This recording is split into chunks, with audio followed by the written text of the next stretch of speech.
Thank you so much. All praise and honor to the Lord Almighty. Am I audible for everyone? Okay. Thank you.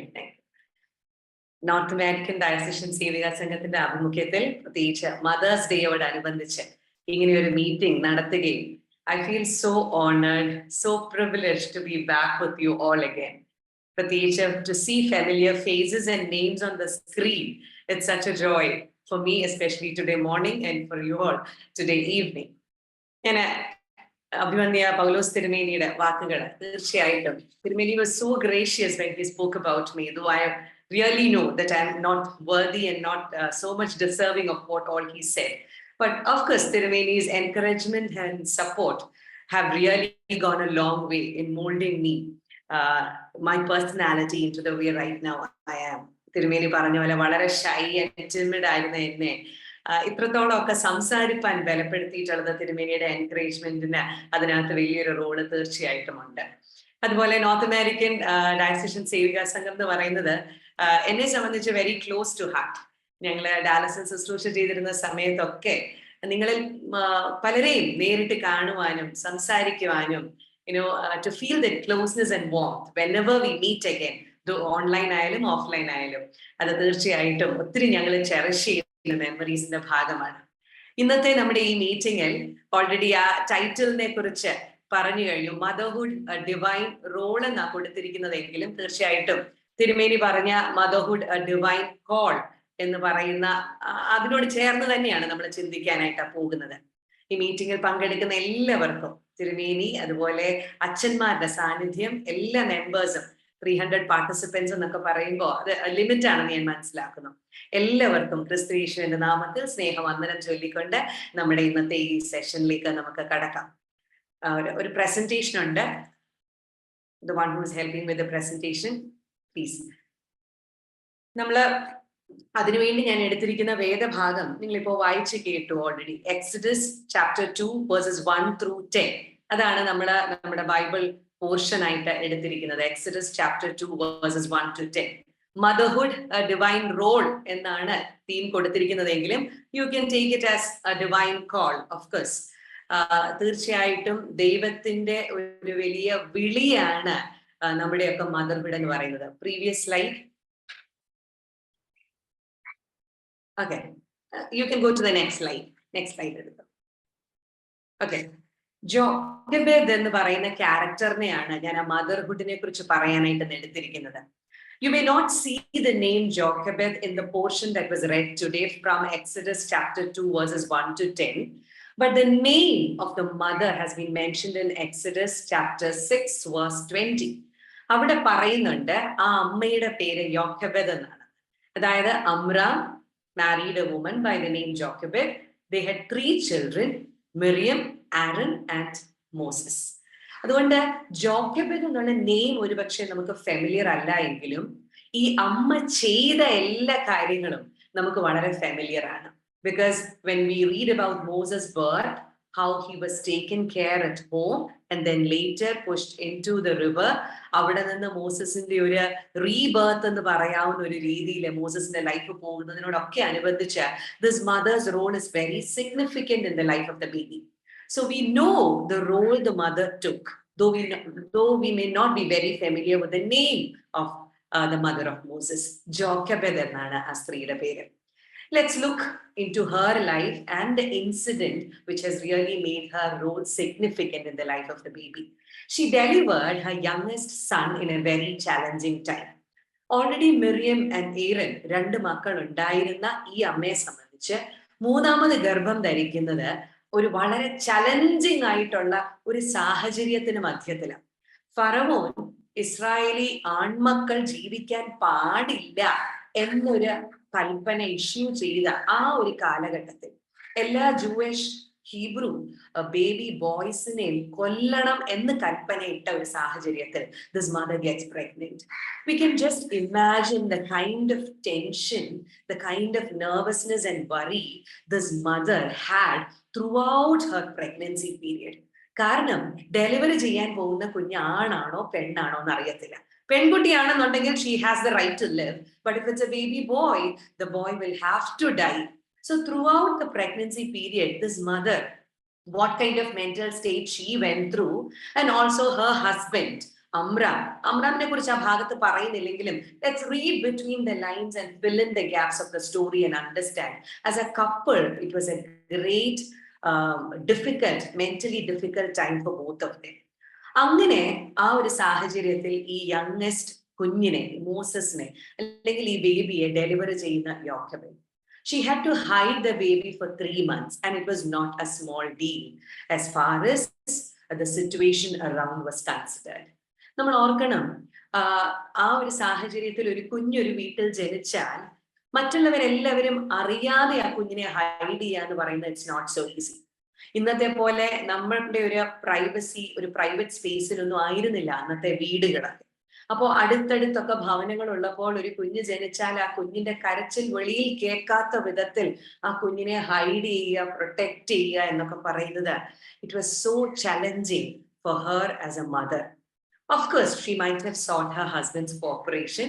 അതിനകത്ത് വലിയ സംശയമൊന്നുമില്ല. കാരണം without her husband's cooperation, she could not have hid the baby for such a long time within the household.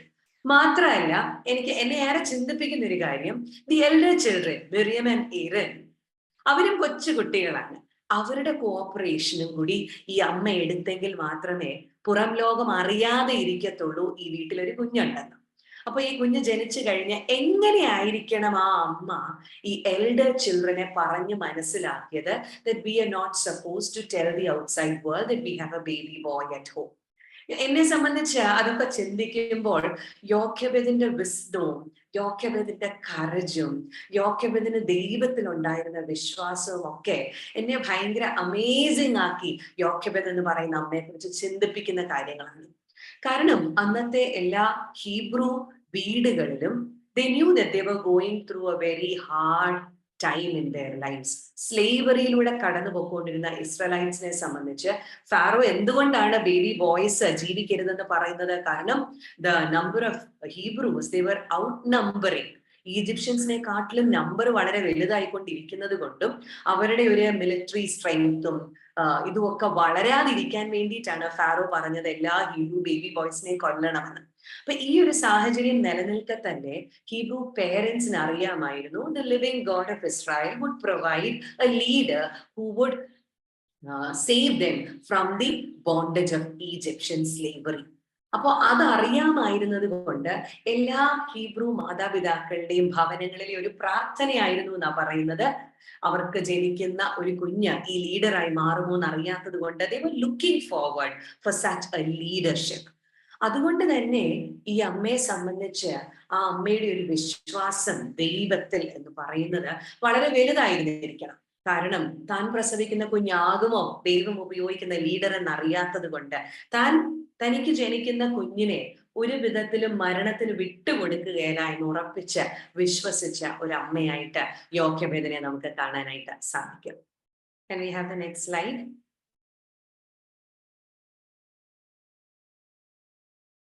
She was not ready to give up. ഇനി ഈ 3 months ഈ കുഞ്ഞിനെ hide ചെയ്തു, അതുവരെയൊക്കെ കുഴപ്പമില്ല. പക്ഷെ നമുക്കറിയാം ഒരു കൊച്ചു കുഞ്ഞ് വീട്ടിലുണ്ടെങ്കിൽ ആസ് ഡേയ്സ് ഗോ ബൈ ഈ കുഞ്ഞിന്റെ കരച്ചിലിന്റെ ശബ്ദവും ആ കരച്ചിലിന്റെ സ്ട്രെങ്ത്തും ഒക്കെ വളരെയധികം കൂടും. അപ്പൊ പിന്നെ ഈ കുഞ്ഞിനെ വീട്ടിൽ ഒളിപ്പിക്കാനായിട്ടുള്ള ബുദ്ധിമുട്ടുണ്ട്. But this mother was not ready to give up on his life. ഈ കുഞ്ഞിനെ എങ്ങനെയെങ്കിലും അന്നാ ഇനി എന്തും ആയിക്കോട്ടെ എന്ന് കരുതി മരണത്തിന് വിട്ടുകൊടുക്കാൻ തയ്യാറാകാത്ത യോക്കബേദ് വീണ്ടും പ്ലാൻസ് ഡിവൈസ് ചെയ്യുന്നതായിട്ട് നമുക്ക് ആ ഭാഗത്ത് കാണാൻ സാധിക്കുന്നുണ്ട്. Exodus chapter 2 verses 1 to 10 എന്ന് പറയുന്നത് just 10 verses. ബട്ട് നമുക്ക് തന്നെ അറിയാം, ഒരു കോമൺ സെൻസ് വെച്ച് ചിന്തിച്ചാൽ ആ 10 വേഴ്സസിനകത്ത് പറഞ്ഞിരിക്കുന്ന കാര്യങ്ങൾ തീർച്ചയായിട്ടും എത്രയോ മാസങ്ങളിലൂടെ കടന്നുപോയ കാര്യങ്ങളാണ് ആ ഒരു 10 വേഴ്സസിനകത്ത് കൺസൈസ് ചെയ്ത് നമ്മുടെ മുൻപിലേക്ക് തന്നിരിക്കുന്നത്. ആ പ്രഗ്നൻസി പീരീഡ് തന്നെ 9 months സോ മെനി ഡേയ്സും കഴിഞ്ഞ് അമ്മയുടെ പ്രസവം, അത് കഴിഞ്ഞുള്ള 3 months എന്ന് പറയുമ്പോഴേ 1 year ആയി കഴിഞ്ഞു. അപ്പോൾ തീർച്ചയായിട്ടും അത്രയും കാലത്ത് ആ അമ്മയുടെ ഉള്ളിൽ ഉണ്ടായിരുന്ന കാര്യങ്ങളെല്ലാം കൂടി വളരെ ചെറുതായി നമ്മുടെ മുൻപിലേക്ക് തന്നിരിക്കുക. അതുകൊണ്ടാണ് ആ ഓരോ വാക്യങ്ങൾ വായിക്കുമ്പോൾ we really need to ponder on each verse and understand the kind of effort this mother took.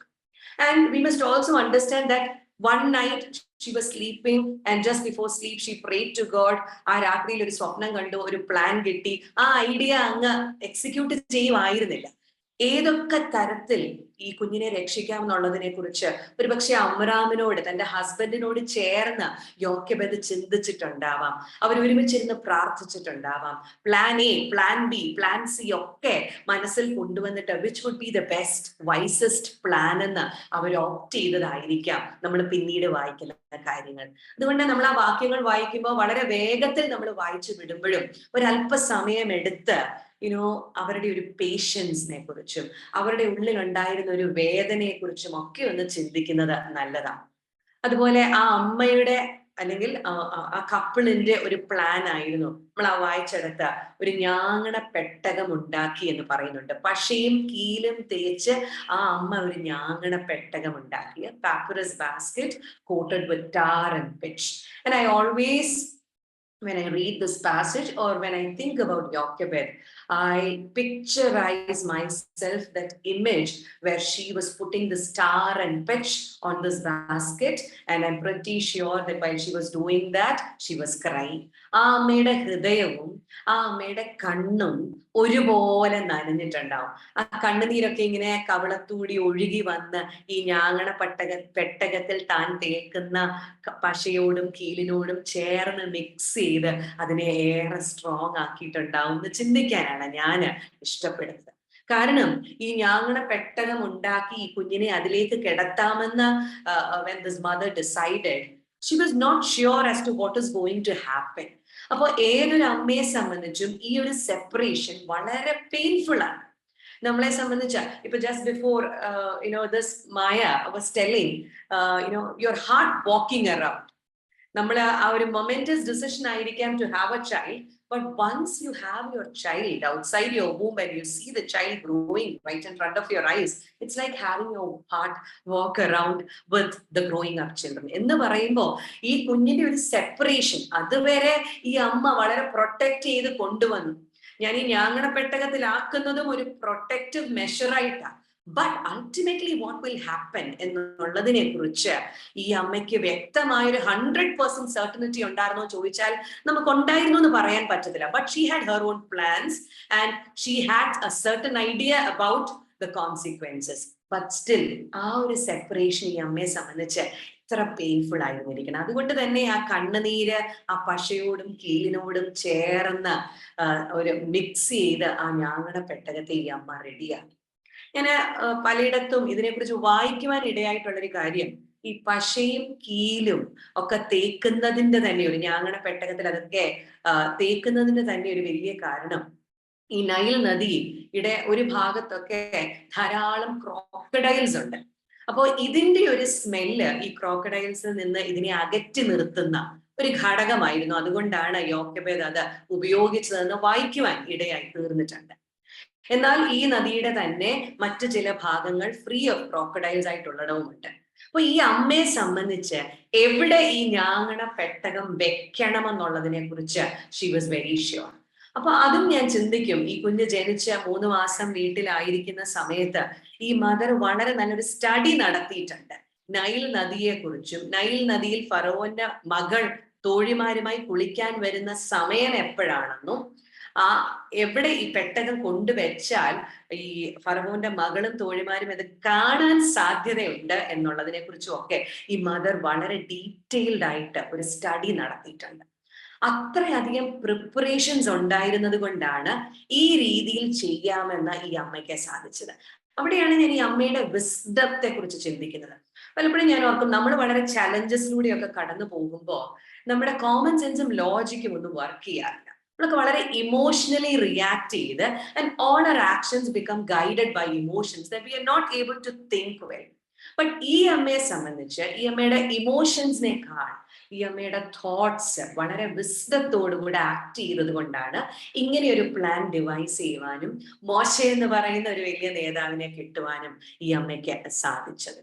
അപ്പോ ഈ അമ്മയുടെ വിസ്ഡവും ഡിറ്റർമിനേഷനും കറേജും ഒക്കെ തന്നെ തന്റെ അടിയുറച്ച വിശ്വാസം ജീവനുള്ള ദൈവത്തിൽ ദൈവം കൈവിടില്ല എന്നുള്ളത്. അതുകൊണ്ടാണ് അത്തരത്തിൽ ആ വിസ്ഡം പോറൻ ചെയ്യുവാൻ ദൈവത്തിനും സാധിക്കുന്നത് ഈ സ്ത്രീയുടെ ജീവിതത്തിലേക്ക്.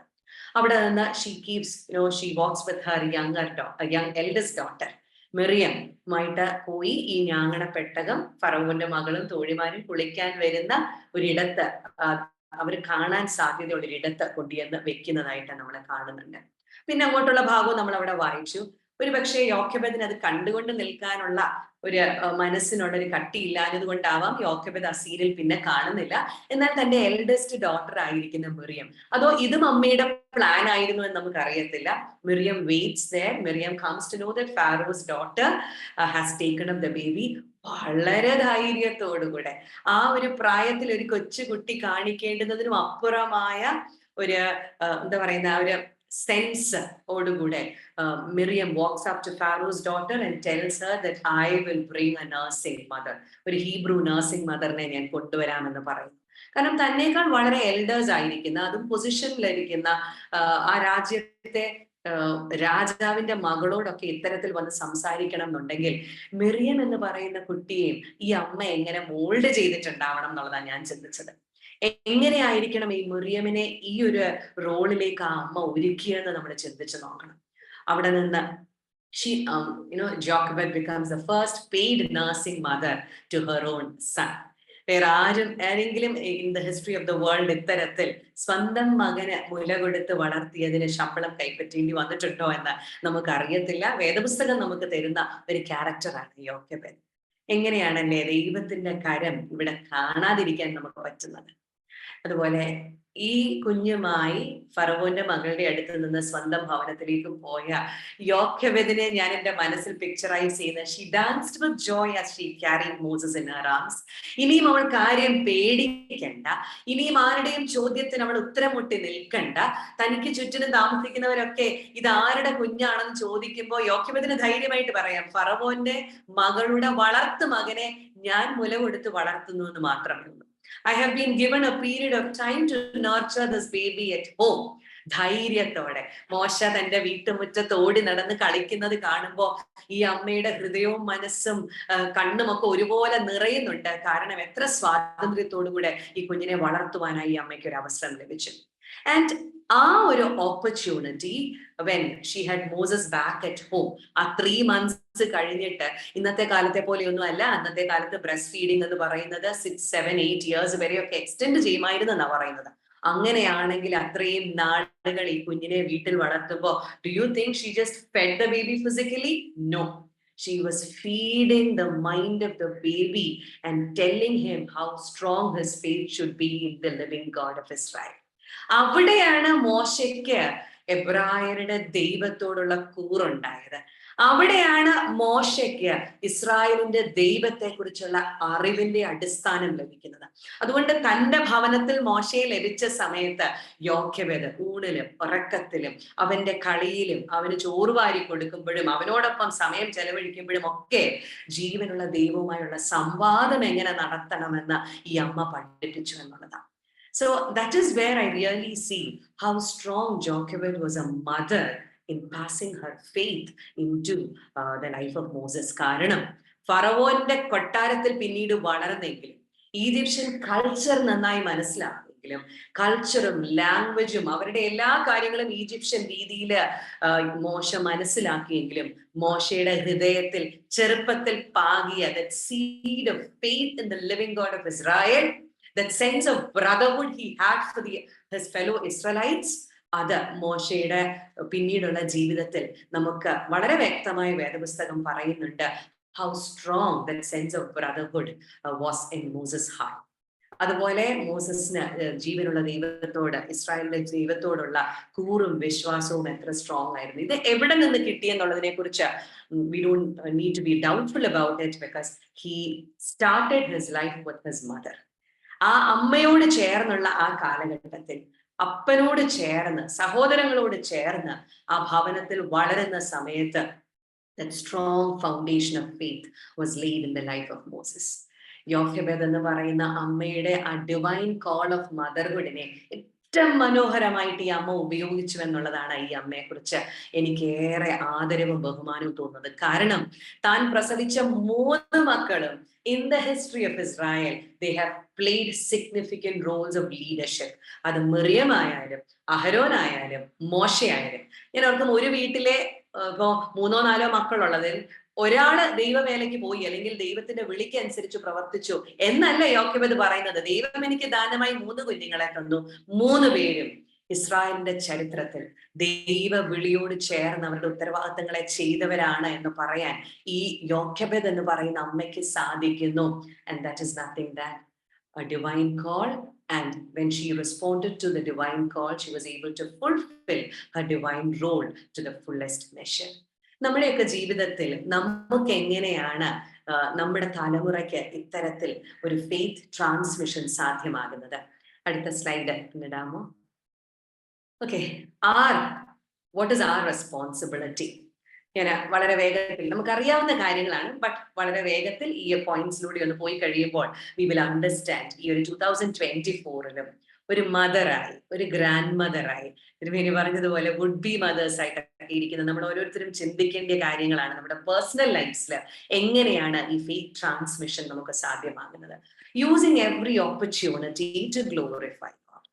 നമ്മുടെ ജീവിതത്തിൽ പലപ്പോഴും നമുക്കൊരു തോന്നലുണ്ട്, വിശ്വാസത്തെ കുറിച്ച് നമ്മൾ നാവ് കൊണ്ട് പറയുമ്പോഴാണ് മറ്റുള്ളവർക്ക് അത് അബ്സോർബ് ചെയ്യാൻ പറ്റുന്നത്. അല്ല, ഫെയ്ത്ത് എന്ന് പറയുന്നത് നമ്മുടെ ജീവിതത്തിലെ എല്ലാ അവസരങ്ങളുമായിട്ട് കണക്റ്റഡ് ആയിരിക്കുന്നുണ്ട്. Using every opportunity in your life to glorify God. When your children see you doing that, when your generation look at you, when the younger generation in your church look at you as an elder, നമ്മളെ എല്ലാ അവസരത്തെയും ദൈവനാമ മഹത്വത്തിന് വേണ്ടി ഉപയോഗിക്കുന്നതിലൂടെ we fulfill the responsibilities that God has given us as a mother. അതുകൊണ്ട് ഒരു കുഞ്ഞിനെ ഉദരത്തിൽ വഹിച്ച് പ്രസവിക്കുമ്പോൾ മാത്രമാണ് നമ്മൾ അമ്മയാകുന്നത് എന്നുള്ളതിന് യാതൊരു അതിനെ കുറിച്ച് അങ്ങനെ ചിന്തിക്കേണ്ട. അതുകൊണ്ടാണല്ലോ മദർ തെരേസയെ കുറിച്ച് പറയും, ഒരു കുഞ്ഞിനെ പോലും ഈ ലോകത്തിൽ പ്രസവിച്ചിട്ടില്ല എങ്കിലും ലോകത്തിന്റെ അമ്മ എന്ന് യോഗ്യയായ ഒരു സ്ത്രീയാണല്ലോ മദർ തെരേസ. അപ്പൊ അങ്ങനെയാണെങ്കിൽ നമ്മുടെ ജീവിതത്തിലെ എല്ലാ അവസരങ്ങളും, it's not when you get an opportunity to pray or to sing or to preach, ഇങ്ങനെ ഒരു സ്പെസിഫിക് റെസ്പോൺസിബിലിറ്റി കിട്ടുമ്പോൾ മാത്രമല്ല, ജീവിതത്തിലെ എല്ലാ അവസരങ്ങളെയും ദൈവത്തിന് മഹത്വം കൊടുക്കുന്നതാക്കി തീർക്കുമ്പോഴാണ് നമ്മുടെ ഫെയ്ത്ത് നമ്മളിൽ നിന്ന് മറ്റൊരാളിലേക്ക് പകരുവാൻ നമുക്ക് സാധിക്കുന്നത്.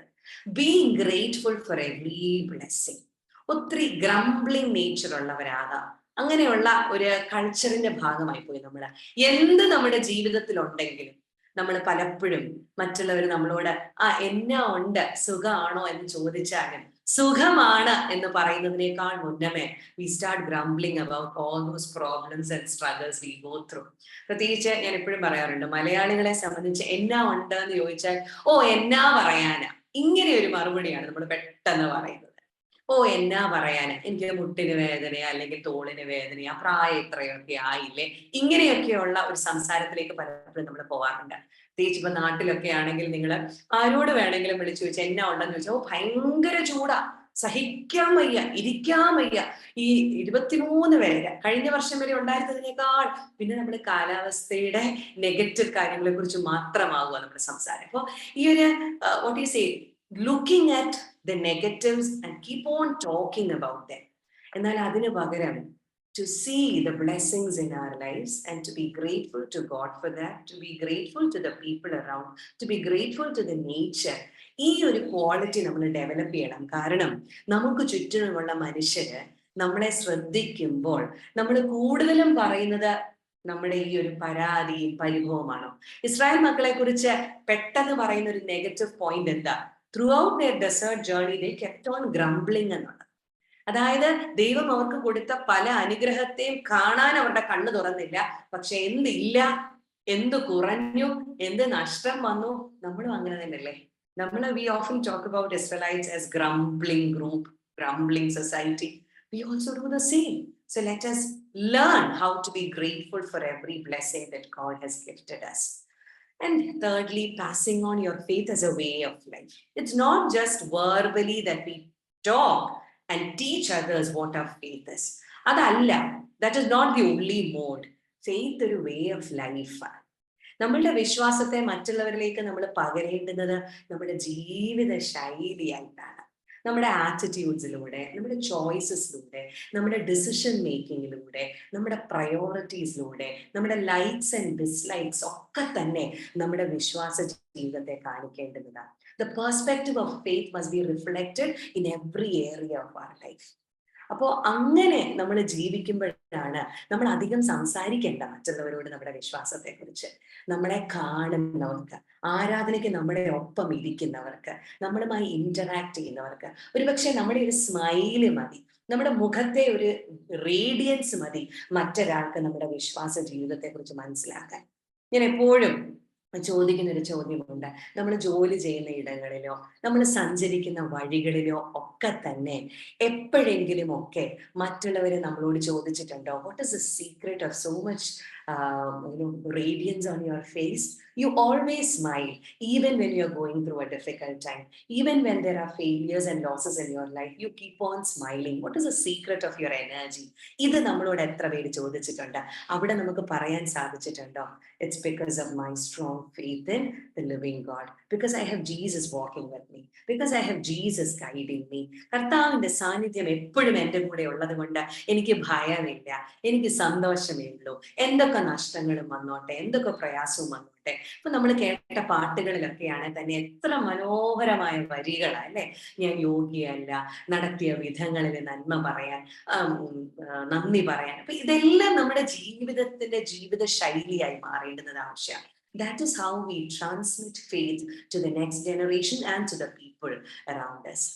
Not being a fair weather Christian. Fair weather Christian എന്ന് പറഞ്ഞാൽ, ഫെയർ വെതർ എന്ന് പറയുന്ന ആ ടേം നമുക്ക് വളരെ ഫെമിലിയറാണ്. ജീവിതത്തിൽ എല്ലാം നല്ലതായിരിക്കുമ്പോൾ പാടാനും പ്രാർത്ഥിക്കാനും ഒക്കെ എന്തൊരു ഉശിരാണ് നമുക്ക്. എന്നാൽ ജീവിതത്തിൽ ക്രൈസിസ് ഉണ്ടാവുമ്പോൾ, ചലഞ്ചസ് ഉണ്ടാവുമ്പോൾ, അൺഎക്സ്പെക്റ്റഡ് ആയിട്ട് പലതും വരുമ്പോൾ നമ്മൾ പോലും പലപ്പോഴും ദൈവത്തോട് പറയാറുണ്ട്, ഞാൻ ഇത്രയും പ്രാർത്ഥിക്കുന്നില്ലേ, ഞാൻ ഉപവസിക്കുന്നില്ലേ, ഞാൻ ബൈബിള് വായിക്കുന്നില്ലേ, ഞാൻ എല്ലാ ഞായറാഴ്ചയും പള്ളിയിൽ പോകുന്നില്ലേ, ഞാൻ അവരെ പോലെയാണോ ഇവരെ പോലെയാണോ, എന്നിട്ടും എൻ്റെ ജീവിതത്തിൽ ഈ പ്രയാസം വന്നു. ഒരു ബയോപ്സി റിപ്പോർട്ട് കയ്യിൽ മേടിക്കുമ്പോൾ, ഒരു ഡയഗ്നോസിസ് ഡോക്ടർ പറയുമ്പോൾ നമ്മൾ ഓർക്കണം, നമ്മുടെ ജീവിതത്തിൽ കഷ്ടങ്ങളും പ്രയാസങ്ങളും വരുമ്പോൾ തള്ളിക്കളയേണ്ടുന്നതല്ല, മറിച്ച് ആ സമയത്തും അതുവരെ എങ്ങനെ ദൈവത്തെ വിളിച്ചോ അതേ ഊർജത്തോടെ, ഒരുപക്ഷെ അതിലും ഉപരിയായി എൻ്റെ ദൈവം എന്നെ കൈവിടത്തില്ല. This crisis that has come in my life, this is an opportunity for me to glorify God. പറയാൻ സാധിക്കുമോ നമുക്ക്? So let's not be just fair weather Christians that when everything is going smooth in my life, I am there for every spiritual activity. But when something hits me so badly and unexpectedly, when there is a twisted turn of events in my life, ഞാൻ ദൈവത്തോട് അകന്നു പോകുന്ന ഒരു faith ആണോ എനിക്കുള്ളത്? ഇതൊക്കെ നമ്മളുടെ ഒരു മദർഹുഡിനോട് ചേർന്ന് നമ്മൾ ചിന്തിക്കേണ്ട കാര്യമാണ്. കാരണം നമ്മുടെ ഭവനത്തിൽ വളരുന്ന കുഞ്ഞുങ്ങള് നമ്മൾ വായിക്കുന്ന വേദഭാഗത്തിലൂടെ, നമ്മളുടെ പ്രാർത്ഥനയിലെ വൊക്കാബുലറിയിലൂടെ ഒന്നും അല്ല നമ്മളുടെ ഫെയ്ത്തിനെ അസസ് ചെയ്യുന്നത്. They look at us. രാവിലെ എഴുന്നേൽക്കുന്ന അമ്മ അടുക്കളയിൽ നിന്നുകൊണ്ട് പറയുന്ന കാര്യങ്ങള്, ലിവിംഗ് റൂമിൽ നിന്നുകൊണ്ട് പറയുന്ന കാര്യങ്ങള്, ഡ്രൈവ് ചെയ്യുമ്പോൾ പറയുന്ന കാര്യങ്ങള്, അമ്മയുടെ ജീവിതത്തിന്റെ എല്ലാ ഏരിയാസും കാണുന്ന യങ്ങർ ജനറേഷനെ സംബന്ധിച്ച് are we just fair with Christians? Or നമ്മുടെ മക്കൾക്ക് പറയാൻ സാധിക്കുമോ, I have a mother who stays thick and thin through her faith life even when things go wrong and unexpected? അങ്ങനെ പറയുന്ന ഒരു അമ്മയായി, ഒരു സ്ത്രീയായി മാറുമ്പോഴാണ് we'll be able to transmit our faith well. Practicing spiritual disciplines. നമ്മൾ ഇന്ന് ജീവിക്കുന്നത് ഒരു fast paced വേൾഡിലാണ്. ഞാനത് എടുത്ത് പറയണ്ടല്ലോ, നോർത്ത് അമേരിക്കൻ നിങ്ങളുടെ ഒരു ലൈഫ് സ്റ്റൈലിൽ നിങ്ങൾക്ക് അറിയാം, വളരെ ഫാസ്റ്റ് പേസ്ഡ് ആണ് നമ്മുടെ ലൈഫ്. ഇതിൽ എവിടെയാണ് നമുക്ക് ചില സ്പിരിച്വൽ ഡിസിപ്ലിൻസ് പ്രാക്ടീസ് ചെയ്യാൻ സാധിക്കും? അതുകൊണ്ട് ഞാൻ ആ ഡിസിപ്ലിൻ എന്നുള്ള വാക്ക് വളരെ സ്ട്രെസ് ചെയ്യുന്നത്. പള്ളിയിൽ പോകുന്നുണ്ടോ? ഞായറാഴ്ചകളിൽ പള്ളിയിൽ പോകാനായിട്ട് നമ്മളെല്ലാവരും സമയം കണ്ടെത്തുന്നവര്. പക്ഷെ പള്ളിയിൽ പോയത് കൊണ്ട് മാത്രമായില്ല. There must be certain personal spiritual disciplines that we must be able to practice in our life. നമ്മുടെ ഒരു quiet time with the Lord വളരെ ഇമ്പോർട്ടൻ്റ് ആണ്. മറ്റ് നമ്മൾ കമ്മ്യൂണിറ്റി ഫെലോഷിപ്പും പ്രയറും ഒക്കെ നമുക്ക് ആവശ്യമാണ്. പക്ഷെ ഒരു personal time with the Lord, that is very important, because that quiet ടൈമിൽ നമ്മൾ കർത്താവിനോട് ചേർന്ന് സമയം ചെലവഴിക്കുമ്പോഴാണ് it gives us the strength to run through the day. നമ്മുടെ ദിവസത്തിലെ കാര്യങ്ങളിലൊന്നും തളർന്നു പോകാതെ വരുന്നത് എപ്പോഴാണെന്ന് അറിയാമോ? കാരണം നമ്മുടെ ഫോൺ ആണെങ്കിൽ ചാർജ് ചെയ്യത്തില്ലേ രാവിലെ വീട്ടിൽ നിന്ന് ജോലിക്ക് പോകുന്നതിന് മുമ്പ്? എന്തിനാ? Because we want to use the phone throughout the day. അതുപോലെ നമ്മുടെ ഒരു ചാർജിങ് പവർ സോഴ്സ് ആണ് ഈ quiet time with the Lord.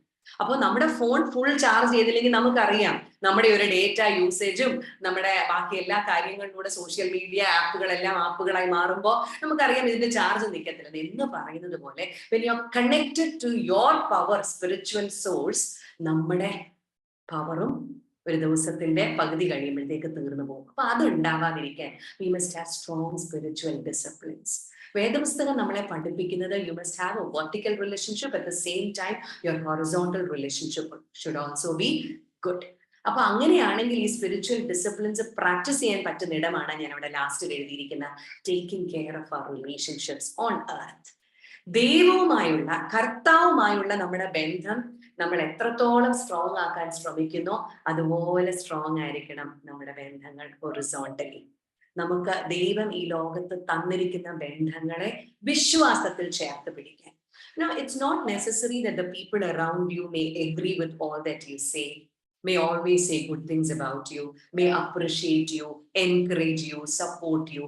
പ്രത്യേകിച്ച് നമ്മളിങ്ങനെ ഒരു ഇപ്പോൾ കമ്മ്യൂണിറ്റിയുമായി ബന്ധപ്പെട്ട് സേവിയ സംഘത്തിന്റെ ഓരോ ഓഫീസ് ബെയറേഴ്സ് ആയിരിക്കുന്നവര് എല്ലാവരും ഒന്നും നമ്മളെ സപ്പോർട്ട് ചെയ്തെന്ന് ഇരിക്കത്തില്ല. നിങ്ങൾ ചെയ്യുന്ന നല്ല കാര്യങ്ങളെ അപ്രീഷിയേറ്റ് ചെയ്തെന്നും ഇരിക്കത്തില്ല. പക്ഷേ എല്ലാവരെയും ചേർത്ത് നിർത്തേണ്ടുന്ന ഒരു വലിയ ഉത്തരവാദിത്തം. It's very rightly said that when God wants to teach us patience, He puts us right in the middle of people with whom we lose our patience. ശരിയല്ലേ? ക്ഷമ വേണമെന്ന് നമ്മൾ പ്രാർത്ഥിക്കുമ്പോൾ കർത്താവിനറിയാം നമ്മളെ എവിടെ കൊണ്ടിട്ടാലാണ് നമ്മൾ ക്ഷമ പഠിക്കുന്നതെന്ന്. നമ്മൾ ഏറ്റവും അധികം നമ്മളുടെ ക്ഷമ ലൂസ് ചെയ്യാൻ സാധ്യതയുള്ള ഇടത്തേക്ക് ദൈവം നമ്മളെ കൊണ്ടുവന്നെത്തിക്കും. അപ്പൊ നമ്മൾ കിടന്ന് വറി ചെയ്യണം എന്തുകൊണ്ടാണ് ഇങ്ങനെ? God is trying to teach us patience, tolerance. ഇതൊക്കെ നമ്മളെ പഠിപ്പിക്കാൻ വേണ്ടിയിട്ടാ. നമ്മൾ പുറകോട്ട് നിൽക്കുമ്പോൾ നമുക്ക് കോൺഫിഡൻസ് ഇല്ല എന്ന് തോന്നുമ്പോൾ കർത്താവ് നമുക്ക് ചില അവസരങ്ങൾ തരും. where we tend to feel that we are losing our confidence, but God is trying to make us confident. ഇങ്ങനെ നമ്മുടെ ജീവിതത്തിൽ എന്തൊക്കെ കുറവുകളുണ്ടോ ആ ഇടത്ത് നിന്ന് ദൈവം നമ്മളെ ചില ബന്ധങ്ങളിലേക്ക് കൊണ്ടുവരും, where He is trying to teach us certain qualities that are very much important for us to transmit our faith in the lives of others. ഞാൻ എൻ്റെ വാക്കുകളെ ചുരുക്കുക. 24-ലെ മദേഴ്സ് ഡേ കൂടെ കാണുവാൻ ദൈവം നമുക്കൊരു അവസരം തന്നിരിക്കുക. അപ്പോ ഈ ഒരു മീറ്റിംഗില് ഈ ഒരു സന്ധ്യയിൽ നിങ്ങളെ സംബന്ധിച്ച് നിങ്ങളൊക്കെ കേൾക്കാനായി എന്റെ മനസ്സിലേക്ക് ഞാൻ അനേക ഇടങ്ങളിൽ യോക്കെബേദിനെ കുറിച്ച് പറഞ്ഞിട്ടുണ്ട്. പ്രത്യേകിച്ച് മദർ എന്ന് പറയുമ്പോൾ എന്റെ മനസ്സിലേക്ക് പെട്ടെന്ന് വേദപുസ്തകത്തിൽ നിന്ന് വരുന്നൊരു ക്യാരക്ടറാണ് യോക്കെബേദ്. അധികം ഒന്നും അമ്മയെ കുറിച്ച് പറഞ്ഞിട്ടില്ല. It is one thing that she did in her life, but which സംസ് or rather gives us a great idea about her faith, her wisdom, her courage that she had in connection to her faith in the living God of Israel. 3 മക്കളെ പ്രസവിച്ചു. 3 പേരും ഇസ്രായേലിന്റെ ചരിത്രത്തിലെ നല്ല നേതൃത്വം നൽകുന്നവരായി മാറി. ഈ അമ്മയുടെ ഒരു കോള്, അതിനോട് ചേർന്നുള്ള റോൾ അവിടെ ഇല്ലാന്ന് നമുക്ക് ചിന്തിച്ചുകൊണ്ട് ഒരിക്കലും മുൻപോട്ട് പോകാൻ പറ്റത്തില്ല. അതുകൊണ്ട് മോശെ എന്ന് പറയുന്ന കഥാപാത്രത്തെ കുറിച്ച് ചിന്തിക്കുമ്പോഴേ ഓർത്തോണം, യോക്കെബേദിന്റെ മകനാ. എങ്ങനെ ഇങ്ങനെ ആകാതിരിക്കും അല്ലെ? എല്ലാ അമ്മമാരും അവരുടെ എബ്രായ ആൺകുഞ്ഞുങ്ങള് നദിയിലേക്ക് വലിച്ചെറിയപ്പെട്ട് മുതലകള് കഴിച്ച് മരണപ്പെടുന്നത് കണ്ട് സങ്കടപ്പെട്ടിരുന്നപ്പോൾ ഞാൻ എൻ്റെ മകനെ മരണത്തിന് വിട്ടുകൊടുക്കത്തില്ല, പകരം അവനെ കുറിച്ച് ദൈവത്തിന് ഒരു ഉദ്ദേശമുണ്ട് എന്ന് കരുതി തന്നാലാവുന്ന വിധത്തിൽ she took all the effort to take care, to protect the baby. ആ പാപ്പുറസ് ബാസ്ക്കറ്റ് എന്ന് പറയുന്നത് അമ്മയുടെ ഒരു പ്രൊട്ടക്റ്റീവ് മെഷർ ആയിരുന്നെങ്കിൽ, let me tell you, all the women of North American Diocese and all the other women attending the meeting, നമ്മുടെ prayer ഒരു പാപ്പുറസ് basket ആയിരിക്കണം നമ്മുടെ കുഞ്ഞുങ്ങൾക്ക്. നമ്മുടെ വിശ്വാസ ജീവിതം ഒരു ബാസ്ക്കറ്റായി നമ്മുടെ കുഞ്ഞുങ്ങളെ പ്രൊട്ടക്ട് ചെയ്യണം. ആ അമ്മ ടാറും പിച്ചും ടിയേഴ്സും മിക്സ് ചെയ്ത്, ഇനി എപ്പോഴും ആ ഭാഗം വായിക്കുമ്പോൾ അങ്ങനെ ചിന്തിച്ചോണേ, she didn't just mix tar and pitch, but there were also her tears that were mixed with the tar and pitch in order to provide a very strong protective measure for the baby. നമ്മുടെ കണ്ണുനീരോടുകൂടെ ചേർന്ന പ്രാർത്ഥന നമ്മുടെ കുഞ്ഞുങ്ങൾക്ക് ഒരു protective measure ആയിരിക്കണം. ഒരു പക്ഷേ teenage പ്രായമുള്ള മക്കളുള്ള അമ്മമാർ ഈ മീറ്റിംഗിലുണ്ടെങ്കിൽ നിങ്ങൾക്കൊക്കെ ഈ ഒരു ഏജിൽ, പ്രത്യേകിച്ച് മക്കളുടെ ടീനേജ് ഫേസിൽ നമുക്ക് ഒത്തിരി വറീസ് ഉണ്ട് നമ്മുടെ കുഞ്ഞുങ്ങളെ കുറിച്ച്. Don't be worried, don't give up, let's hold on or rather cling on to our spiritual disciplines, where we come closer to God, where we spend time with the Almighty. Submit your children before the Lord. കർത്താവെ നിന്റെ കരത്തിലേക്ക് ഞാൻ തന്നിരിക്കുക.